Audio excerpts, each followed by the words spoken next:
All right, Peyton, thank you. Well, the middle of the fall season is one of the best times to prepare your home to be safe, secure, and prevent damage. Joining me now is construction consultant Rob Leonard. Thanks so much for being here. My pleasure. Thank you. Yeah, it's crazy to think that we're already starting to have to think ahead to, wintertime and making sure our homes are safe and ready to go. What are some preventative home maintenance projects people should be thinking about now? Yeah, that's a good way to lead into that. We've already seen some frost. Yeah. And before we know it, we're going to get the freezing temperatures, right? And now it's a time to think about these things before we hit the holiday season. Yep. We're about ready to turn the clocks back.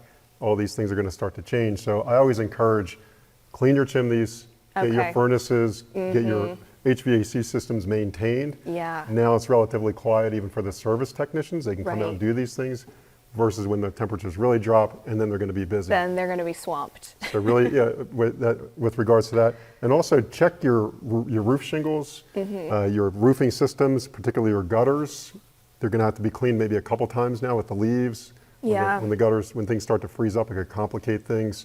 The other thing that happens often quickly and catches people by surprise is take your hoses, disconnect your hoses. Okay. Make sure the cutoffs are cut off on the inside. Got it. Or some homes have a frost-free faucet that has a long stem on it. That might be That's a good one. That's a really easy one to forget to do, so that's a good one. And sometimes you don't realize it's an issue till the springtime when you go to use it again, Right. or you might have a leak in your home, something like that. So the other thing is with the clocks about to change is we think about our smoke detectors and our Yep. carbon monoxide detectors. This is the time when you change the batteries. Typically on the clock change, we'll be reminded of that a number of times. If you burn anything with a flame in your home, fireplace, water heater, if it has a flame, make sure you have a carbon monoxide detector. Yep. So now the clocks are going to fall back.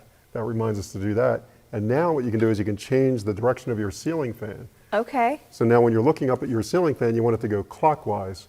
So the clock is falling back, and now the fan is going ahead. That's a good tip. One way to remember it, and the effect of that is now it takes the air and it circulates it up to the ceiling. Instead of you getting a cool breeze on your skin, Right.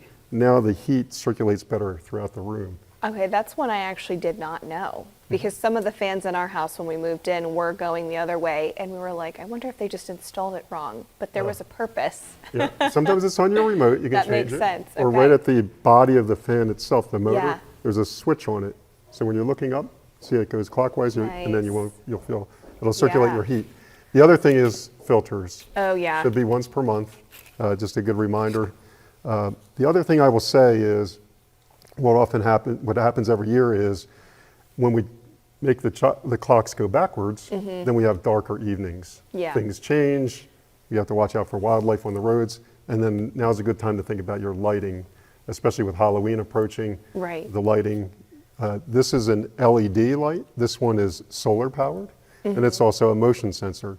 So it's a very easy DIY installation. You don't have to hardwire it. Right. You can simply just put the panel in a convenient location, face the panel to the south for optimal uptake of the sun, and then you can take this and connect the two, and you'll have a light anywhere you Yeah. go in the exterior. And if people are thinking about doing some work to their homes, would you really recommend getting it done before it gets too cold? Absolutely, because again, what can happen is it'll turn into a bit of a panic. The temperatures will go well below freezing. Then the furnaces or the boilers or the HVAC systems, suddenly we're finding out they're not working. They can't get into Right. the heating cycle properly. This way, then the service technicians get flooded with calls, Yeah. and you might be farther down the list. This way, now where you have some time, when they have a little more bandwidth of time, they can come out there and address it thoroughly and properly for you. Yeah, that makes sense. And just know your limitations is the other thing too, in Right. terms of DIY. There's a lot of good information online out there for that, and there's also not so good information, credible sourcing. Know your limitations, always stay safe out there, that type of thing. Yeah, I think for people that maybe are newer home buyers or homeowners, it's good to have a checklist with these things for each season, because it's really easy to forget about all these little things when you come home, especially if you're not seeing immediate problems, but you want to Absolutely. prevent the problems. That's why we've got you here. Yeah, well, I appreciate that. Thank you very much. And there are good checklists online, just credible sourcing, Yeah. that type of thing. So, All right, Rob, well, thank you so much for the great tips. my pleasure. Thank you. Still to come on here at home, if you've ever